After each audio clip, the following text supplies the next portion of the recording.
reckless at times because you're so confident. I saw you doing that with that judo. You stalked him like Jake LaMotta used to do to his fighters, talking to him. I mean, this is a Shane Moses not as that judo. Would you find somewhere along as the fight progresses that you're going to do that, like challenge him or something? I don't know if I does. Yeah. I does unconsciously, no? But I have to see the videos and see what I does in the fight with Dida, and I try to fix it. You turn southpaw. Would that be, I guess, battle plan? Like you go back to basic training and you go to camp now. You're going to try all sorts of movements and strategies to offset the fact that he's fast and you can trade with him. Would that be one of your strategies? To switch southpaw. That's thing coming unconsciously too. I see. I never. If you see my training, I'm always spar in the right stance. Right. But I try to do for try a little bit of confusion in my opponent. Sometimes work. Punch faster, you punch harder, and all that. Yet you seem to have a very destructive effect on your opponents. You swell their faces up. You damage them.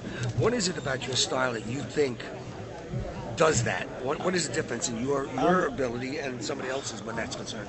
I'm not the most skilled boxer in the world, but with sacrifice, with hard work, with we train every day. That put me in this situation. And what about your style that seems to be able to absolutely damage you every night with cuts and swellings and all that? I told you. Anything? Just that's what happens? That's just what happened. Okay. Is this going to be a war? If Shane put cooperation, this is going to be a great night.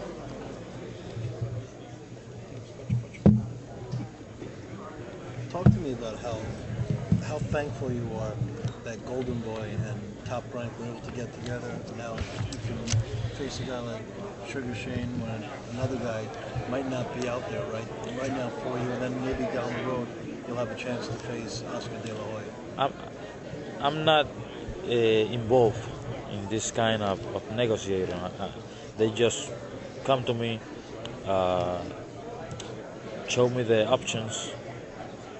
We discuss the option and decide for one. In this case, we decide for Shane Mosley. And if the companies work to fix any problem, any situation between them. But when you heard that they agreed and everything is good now, were you happy that? Yeah, pretty happy. Yeah. Miguel, what does this fight mean to you compared to all the others? In this moment, Shane going to be the most recognized boxer I ever faced, and with this comments, with this record, with this, he was a 4-time world champion. I have to train for him, and I'm always ready for win, especially in this fight. And it seems at Madison Square Garden, your best comes out. Your real best comes out here too, at Madison Square Garden. Yeah, I told you the The first fans do that to fans, the Puerto Rican community here make me act in this way.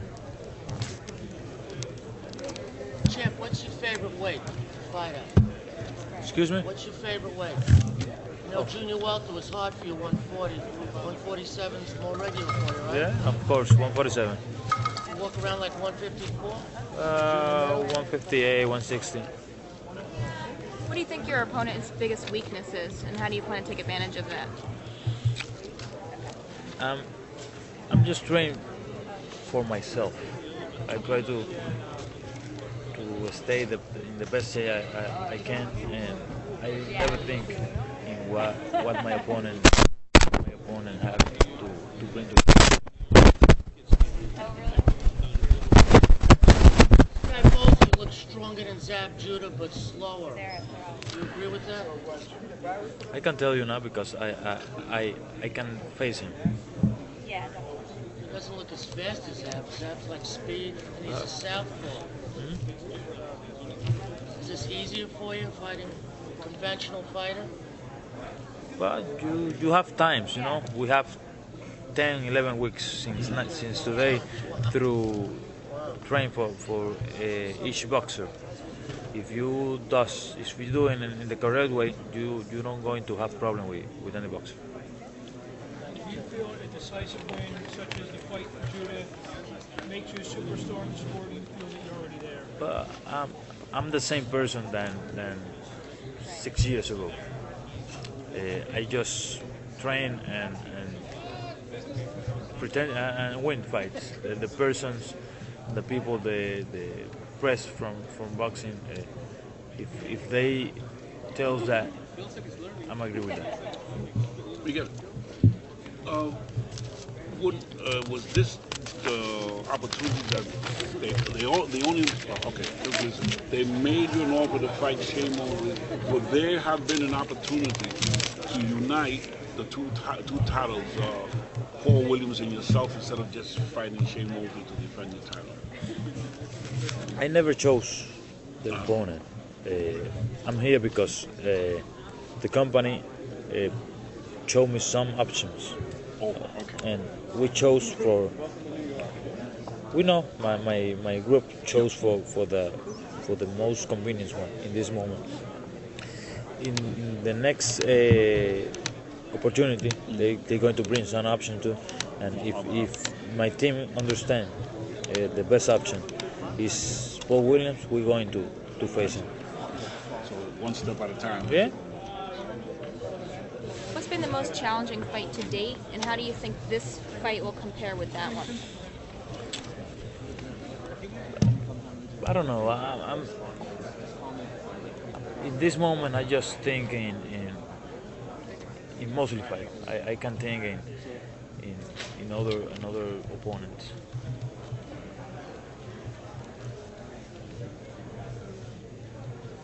As rugged as the business is, I remember a long time ago when world title fights were 15-round distance. Would you involved in this mega million fight like this, would you feel comfortable if the fight up at 15 rounds instead of just 12?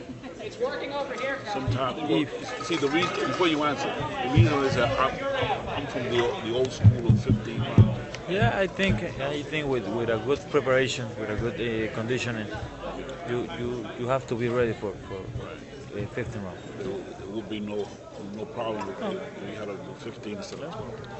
And you keep him with the 2-3 fight a year plan? Between 2 and 3. Mm-hmm.